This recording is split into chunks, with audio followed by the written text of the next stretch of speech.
Welcome to the Human and Community Services Committee for December 18th. I'm calling the meeting to order. My name is Deb Poland. We also have committee member Barry Walters with us. We have Town Council member Tiffany McGinnis and Mayor Sherry Cantor. And as well, we have Town Manager Rick Ledwith, and we have Helen Rubino, Mark Blanchard, and Laura Armshire. Thank you for joining us this evening. We will go ahead to number 2, business items. I don't think we have any of those. We'll skip down to number 3, communications. Are there any communications, Mr. Manager? Nothing under communications this evening, Madam Chair. Thank you. All right, thank you. And then we'll go to staff reports, and tonight we'll start with the library update. So I'll turn it over to you, Ms. Armshire. Thank you. Good evening, everyone. We have been quite busy at the library, and I have some exciting things to share with you tonight. First is an update on our strategic planning process. We held a very successful community engagement process this fall. We had in-person meetings, we had comment boards at our libraries and town hall, and we had an online survey in English and Spanish, and we received over 1,200 survey responses. We were overwhelmed by the support and love for the library. There were so many warm and wonderful comments, and there were some really great ideas, good suggestions. It was really wonderful to hear from so many people about what they want to see in their library. One of the things that we recognized as we were reading the responses is a lot of people asked for things we already offer. So one of our key goals in our strategic plan is around communication and how we can let people know more about the breadth of services that we provide. So where we are in the process is we have a draft plan that we will be submitting to our library board in January for their review and approval. Our plan will cover the next 4 years, and it will be our roadmap for the things that we are prioritizing and working on for the community. And I will be excited to share more information with you after the library board has a chance to weigh in and adopt the plan. We had a really tremendous opportunity to talk with our legislators. There was a library listening session at the Legislative Office Building a few weeks ago. The session was held by the Lieutenant Governor and several state representatives, and there were leaders from our statewide library organizations, including the Connecticut Library Consortium, the Connecticut Library Association, the Connecticut Association of School Libraries, and others. They gave presentations about 2 of the most pressing issues that are facing libraries today, book bans and ebook licensing. Librarians and school officials spoke about their experiences with books that they were asked to remove from their collections. They talked about the importance of having clear policies to follow in those circumstances, the challenges of having people try to circumvent their policies, and the toll that it took on staff going through that. And they really talked about the harm that it had to the members of their community who identify with the people or topics in the books that people were trying to remove. The second half of the session dealt with ebook licensing models and pricing. Libraries pay 6 to 10 times more than consumers for ebooks and e-audiobooks, and the licenses that we acquire expire after a few years or a set amount of checkouts. There's a lot of work that's been done on librarians across the state to try to bring some visibility to this issue and make people understand that while it seems like ebooks and e-audiobooks should be seamless, there's really a lot of hurdles that libraries go through to deliver these to the public. And because of all of these restrictions, we can't build collections. We can't make sure that we have what our communities need. We're spending the same money, or we're spending money buying the same titles over and over again. So one of the main goals of the presentation was to seek support from the General Assembly for a bill that would address the fair licensing terms for libraries. So in addition to the presenters, I was able to attend, and there were over 65 librarians and library workers from across the state that were showing support. And it was wonderful to have the opportunity to talk about the things that are really important to us in our libraries. The West Hartford Library has wrapped up our kindness project. This year we had our 7th annual. This project is inspired by the book Wonder by R.J. Palacio and its message of compassion and kindness towards others. We always are overwhelmed by the generosity of our community, and the donations were still pouring in after the deadline. We received nearly 150 boxes of toiletries, hygiene products, and school supplies. This year, for the first time, we also had an Amazon wish list that we set up so donors could go right online and purchase items and have them shipped directly to the library. And then we had our collection bins out.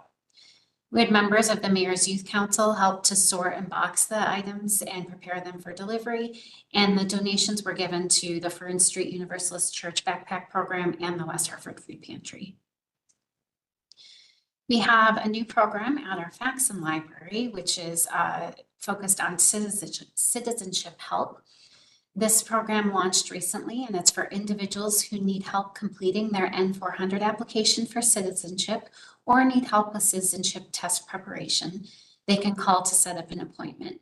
The service is available at Faxon on Mondays in the afternoon from 1 to 4. And anyone who signs up can learn about U.S. history and government, prepare for the naturalization interview, and also borrow our USCIS citizenship toolkit. So anyone interested can call or visit the Faxon Library to make an appointment. Our West Hartford Immigrant Teens group had a really fun celebration. The current members, alumni, and friends met at the Faxon Library for a Friendsgiving and end of year celebration. They listened to holiday music, hung out, and ate dinner together. They shared their homemade dishes and exchanged gifts in a Yankee swap. And it was fun for everyone to taste all the flavors in everyone's cultures and talk about their different traditions. This winter, we have our Adult Reading Challenge back, and this is our opportunity to celebrate the season and the joy of reading. The program runs through February 29th, and patrons are able to take on various reading and activity challenges for a chance to win prizes. Participants can stop by library and sign up. We have bingo boards that we will give out and invite everyone to fill out. And there's also some activities to participate in library things like visit our art gallery or use some of our online resources. And we will be giving away bi-weekly prizes. So when you complete an activity or a bingo, you get a raffle ticket and you're entered for the prize. If you need any suggestions for what to read, we have many friendly neighborhood librarians that are ready to help you out. I wanted to tell you about a few upcoming programs we have that I think will be a lot of fun in the next few weeks. First is our dance party with DJ Red Supreme. This is at the Noah Webster Library for children ages 6 to 10. It's on December 28th. And this is a chance for kids to come learn new dances and rock out with a DJ to celebrate the new year. And this program is provided by the Ellen Jean Goldfarb Memorial Charitable Trust. We have a teen program coming up in January. This one is a teen art and movie matinee, and it's for teens aged 13 to 18. We'll be screening the movie Barbie, and we will be doing some movie-related crafts with the teens. And also in January for adults, we have an author talk with Academy Award nominated Jenna Friedman. Jenna Friedman's a comedian, filmmaker, and author. Her debut collection, called Not Funny, takes on the third rails of modern life in Jenna's bold and subversive style with essays that explore cancel culture, sexism, work, and celebrity worship. And finally, I wanted to mention our featured resources around language learning.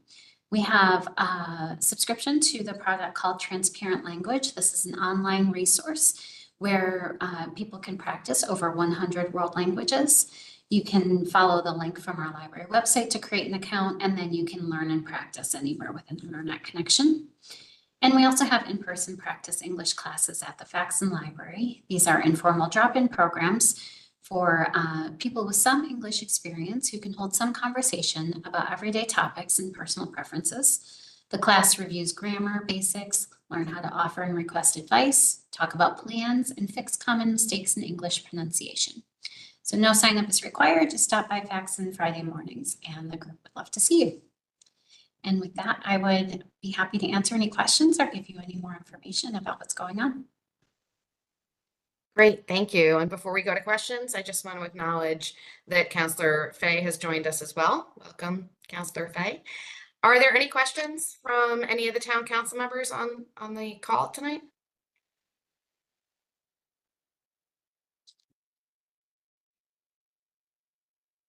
Okay, Thank you very much. We will move on to item 4B, Leisure and Social Services Update, and I will turn it over to Helen. Thank you, Madam Chair.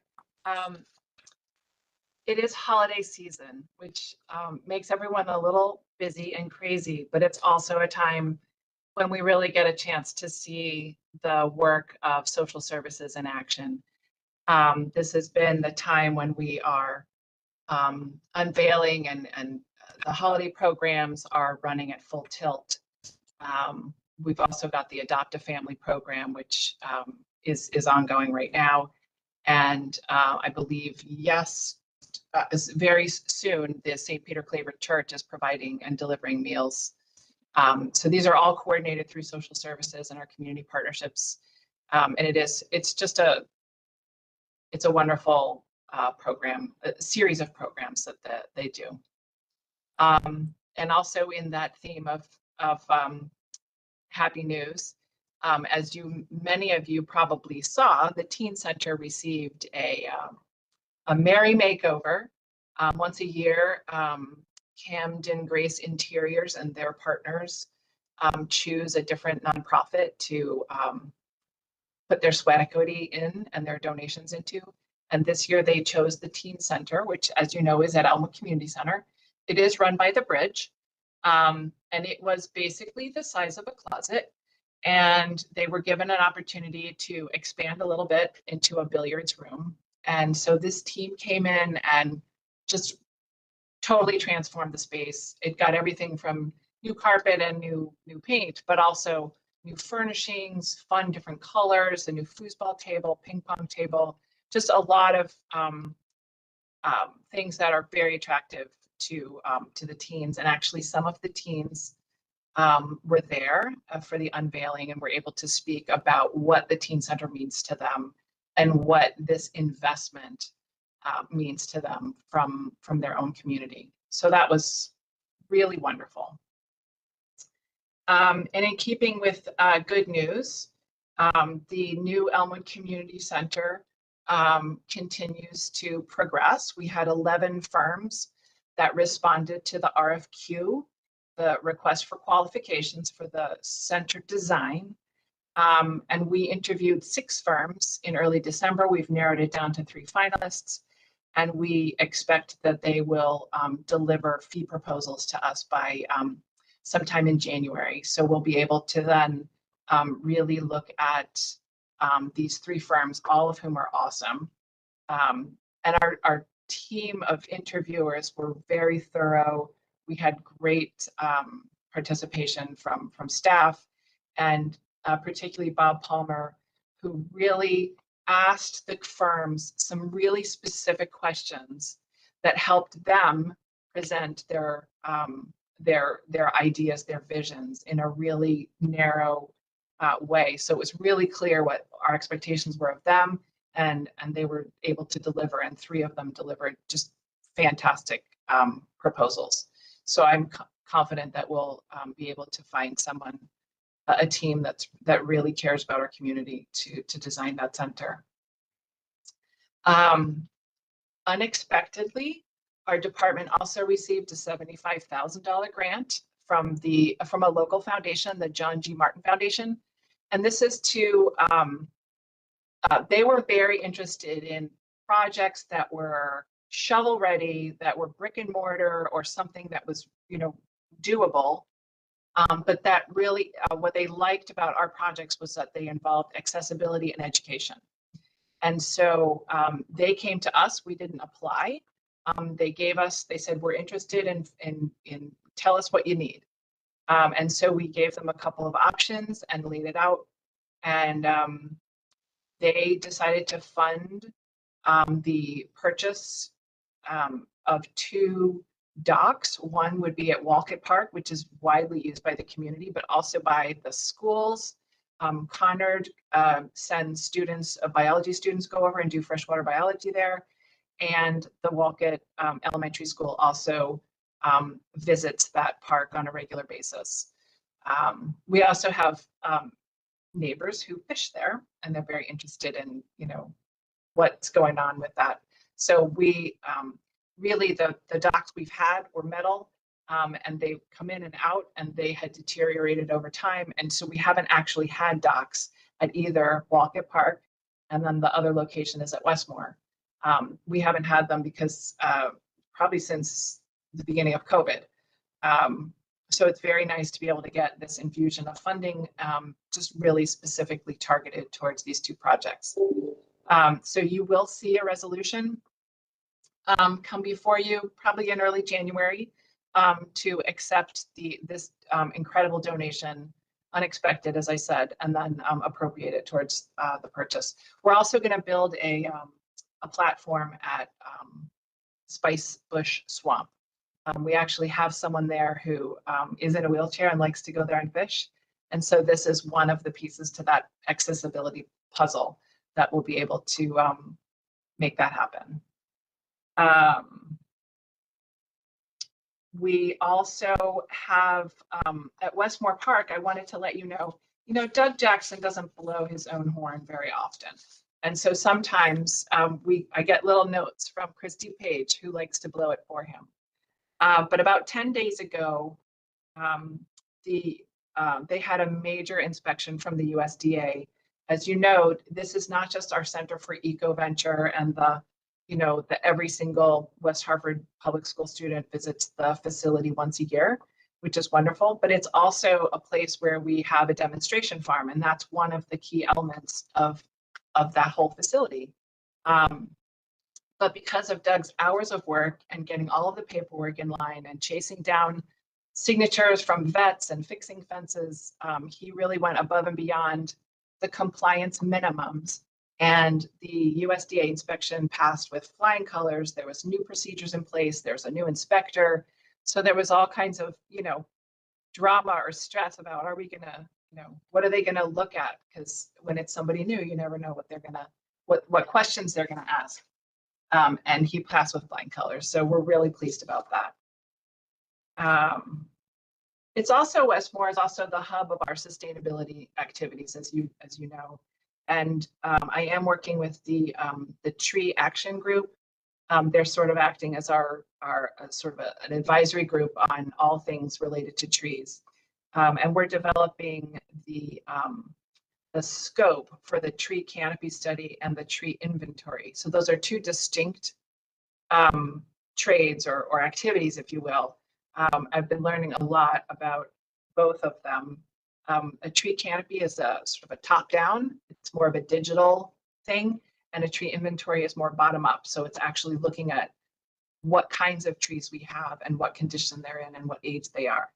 And so this volunteer group is helping me develop the scope for that. And we should have that together in January so that we can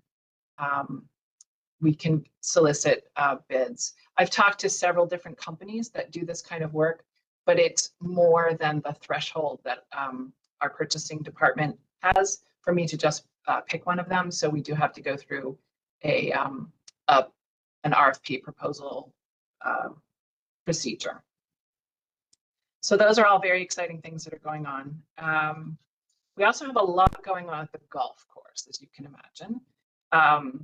And specifically, some of the improvements that are going on. So right now we have an RFP out for range technology. Again, we know the kinds of systems that are out there that really enhance the golf experience, as well as using this technology as a teaching tool. But again, the installation of these or the annual fee for these is more than our threshold. So we are going out for an RFP so that we can make sure we get just the right technology at just the right price. And then, of course, we have to submit a special use permit because we're changing the use. Yes, it's a driving range, but we're adding technology. And we also want to add a restroom and a snack bar that will service that range. And that will also enhance the whole experience. And so we have our application is due to be accepted at the January meeting of the TPC, and then it'll be set for a public hearing in early February. So we're getting all of our last minute plans and details as much as we know to get into the TPZ by January. And then what we do expect is that as soon as our SUP is approved, then we would be able to begin construction this spring, and we anticipate that it could go until midsummer. So we're optimistic that, you know, it shouldn't be too complicated. I hope I haven't jinxed myself.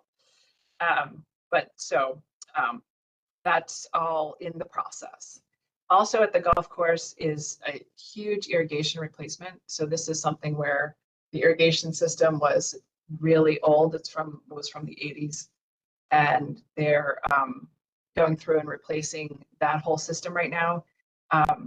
And it's nice, I guess. It's easier for them right now that the golf course is closed for the season because they don't have to dodge around people hitting balls. And also, Tim Nadeau, the golf course superintendent, is also busy with the pump house replacement. As you may recall, the town received a state grant of $150,000 towards that project. And so that is nearly complete. I visited it the other day, and it just looks fantastic, and it's really going to make a huge difference towards water consumption, really being able to manage the consumption so that we're turning it on and turning it off from a distance, and the pumps don't clog so that you don't have to repair them, etc. So all of those are good things. The final piece at the golf course is that we are working on some very minor fee changes for your consideration in January. So as you know, once a year, we look at all of our fees, and this is just one of them where we just have a couple of tweaks to make, nothing major, but we'll have that ready for your review in January as well. And then the final item that I wanted to share with you are some program registration improvements that my team has been working on for a couple of months. And really, it is a lot of it is based on customer feedback. So just to recap, we always used to have the program guide. It was printed, it was mailed, registration was on forms. Then we went to digital, and then we've gone all digital. So all registration is now done on the computer. We do still print some brochures. They're available. Program guides are available at the facilities and at the library, in town hall, so that people who want to flip through it, they can. But in 2022 was the first time where we actually set a date and a time where we would open up registration in the spring for spring and summer, and in the fall for fall and winter. And we got some great feedback from people in the community who really felt like there was a lot of stress about summer camp and spring programs at the same time. And so what we're planning to do is offer this year a separate deadline of February 1st for summer camp. Because a lot of people plan ahead and need their summer plans set. So we'll do summer camp registration on February 1st at noon.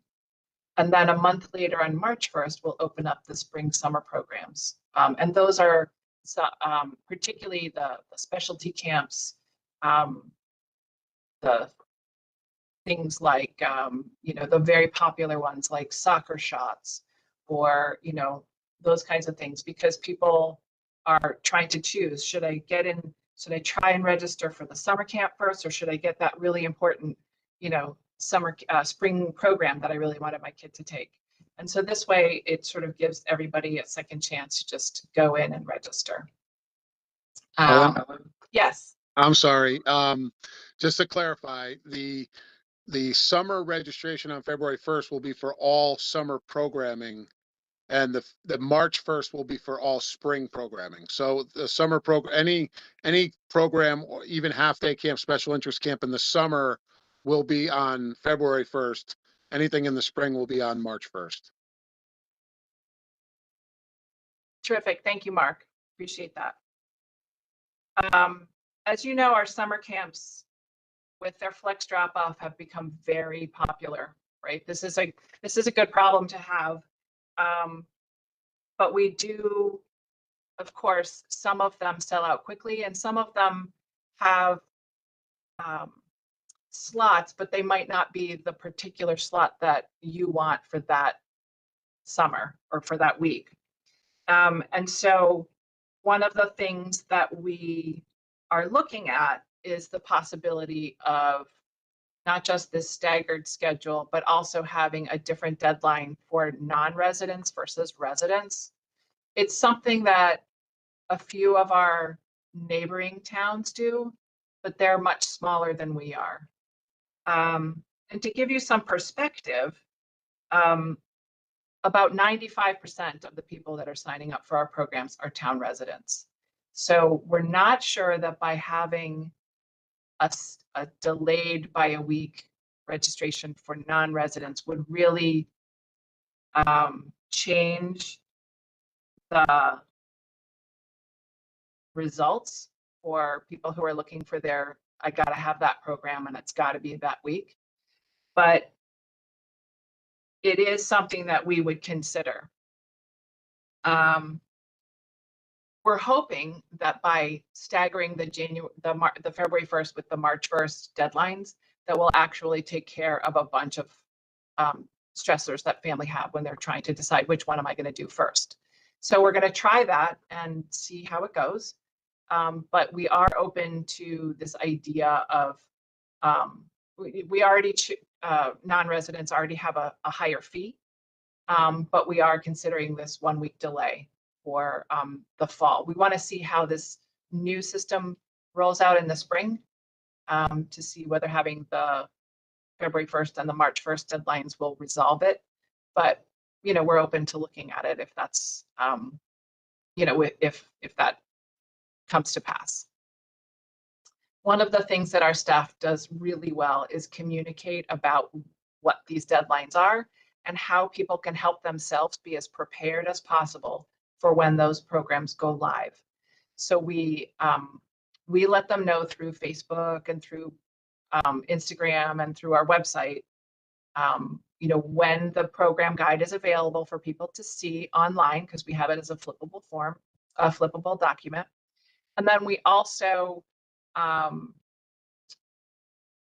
encourage people to fill out all of their forms ahead of time, whether it's their emergency form or their family dynamics or their ages.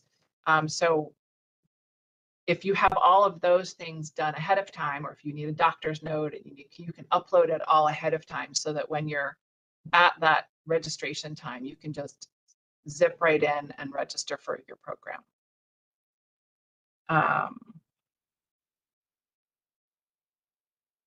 And I also wanted to let you know that they are working on they are working on Eisenhower Pool. I did include one picture there.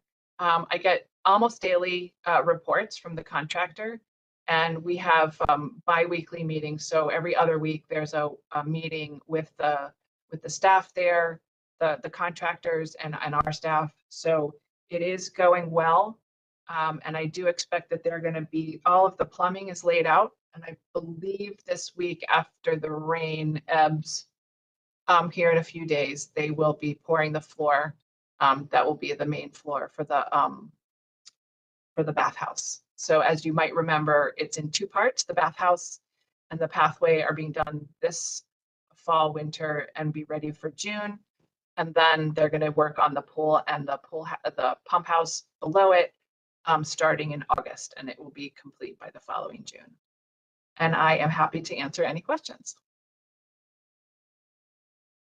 Thank you so much. Who has questions for Helen?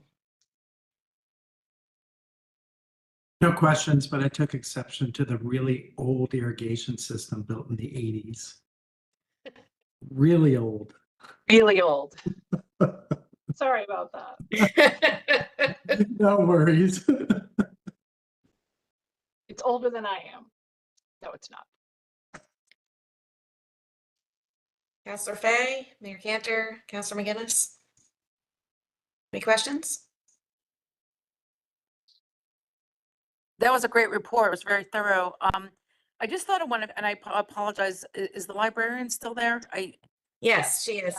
Good. I, excuse me, had a hard time getting in. That's why I was a couple minutes late. In any event, could you tell me how many actual books, I don't know if the word is banned or removed, that we actually did have removed from our library system?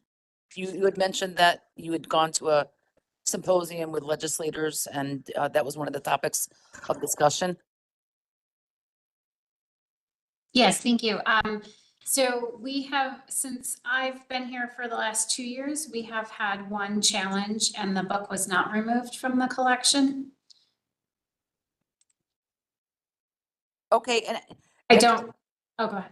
oh, no, I'm so, no, that, I just wanted to have a like perspective on that, because I know Yeah, you read a lot about it in some areas of the country. You've gotten lots of books pulled. I was just wondering, and is there a process? Like, how does that happen? Like, I would imagine it's, some of it's parent driven perhaps, or educator driven, and how does that decision get made? Thank you. yeah, thank you for asking. So we have a selection policy, or sometimes it's also called a collection development policy. And it outlines how we choose materials for the collection. And there's a section in there that is a request for reconsideration. So if someone did want to challenge a book in our collection, or there's different levels of it. So sometimes it's a conversation where someone says, you know, why is this book here? And we can talk about it. But if they want to submit a formal challenge, there's a form that's, I believe it's the last page of our policy. And the person can submit the form. It asks the item in question. It asks what the person is objecting to and what they want to happen with the item. So then if we receive that, I convene a committee of library staff, depending on what type of item it is. So if it's a children's book, I will meet with the children's librarians. If it's an adult book, I will meet with the selector that oversees that part of the collection. So 2 or 3 of us will get together. We will review the item, we'll review the form, and we'll review our policy in general to say, does this meet our criteria for selection? And there's many criteria that are laid out for it, and it doesn't have to meet all the criteria, but we do go through each one and say, how does this item hold up to our policy? And then we say either it fits with our policy, it should remain in the collection. We might say this was purchased in error, it does not meet our standards, it should be removed. There's also an opportunity to say this meets our criteria, but maybe the location is inappropriate. So maybe it was placed in the children's department, but after further review, we determine it is more appropriate in the teen collection. So there might be moving the location. And then we respond to the person who submitted the form with the committee's decision on the outcome of it. And then if they want to pursue that further, if they don't agree with that outcome, then they can appeal to the library board. Thank you very much. That's good. I guess when I read about things in the press or whatnot, I would take it as good news that it's only been one occurrence, that it's not every day that people are up in arms and protesting books that are in your collection. So would you agree that we don't have, it's not a big incidence with our collection? I would. I think we are very fortunate in West Hartford, as certainly from the library staff perspective, we have not had to deal with a lot of the challenges that some of our colleagues across the state have. Part of the comments in the session were other libraries, and they were school libraries and public libraries, commenting on how this is happening in Connecticut, that it's not just a other parts of the country issue. But from my perspective, I have not seen that issue here in our community. Very good. Thank you so much for the thorough answer. I really appreciate that. You're welcome. Thank you for asking. Thank you. I do have a comment as well.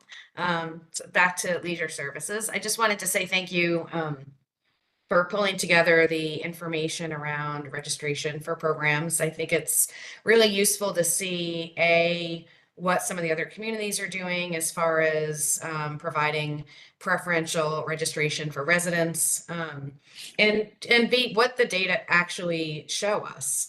Because I know that people get really frustrated when programs get full. We have really wonderful summer camp programs, spring and winter and fall as well. And I wish we could have slots for everybody who wanted to participate, but that's just not the reality because there are space considerations and staffing considerations, especially. So I appreciate all that you're doing to try to make this process work more smoothly for parents and for all people in our town. So thank you for that. And fingers crossed that things are easier for people in February and March. And I'm happy to hear that you're open to additional feedback and potential changes to make it easier for people to register. So thank you for that. I did want Sorry, Go I ahead. did mention, thank you, Madam Chair, that the question was asked at some point of how did we pick what day and time of day to do the registration? And really, we want to make it we've done it at different times. When we first started, I think it was at 10 in the morning. And we heard, well, that's hard for working parents. And noon is really kind of universal lunch hour. It is an opportunity where people can pause and do this type of business. But we really also wanted to have it be during the day, so that our staff was here to answer the phone. Because when it's done at night, there could be frustration with people who either don't remember their password, can't get in, they are confused about one program versus another. So we are geared up and fully staffed with people manning the phones on those days to facilitate the registration so that it can be as smooth as possible. Yeah, thank you for that. I'm sure it's impossible to find a time that works for everybody. So you just give it your all. Any additional questions? Are there any requests for future agenda items? Okay, our next meeting, I believe, is January 16th, Tuesday, January 16th, slightly off our normal schedule due to the holiday on Monday. So we will see you then. If anybody has things that come up that you'd like to see put on the agenda, please reach out and let me know. And for all of you, wishing you all a very happy holiday season and to stay safe. Thanks, everyone. Have a great night. Have a great evening. Meeting is adjourned at 6:40 p.m.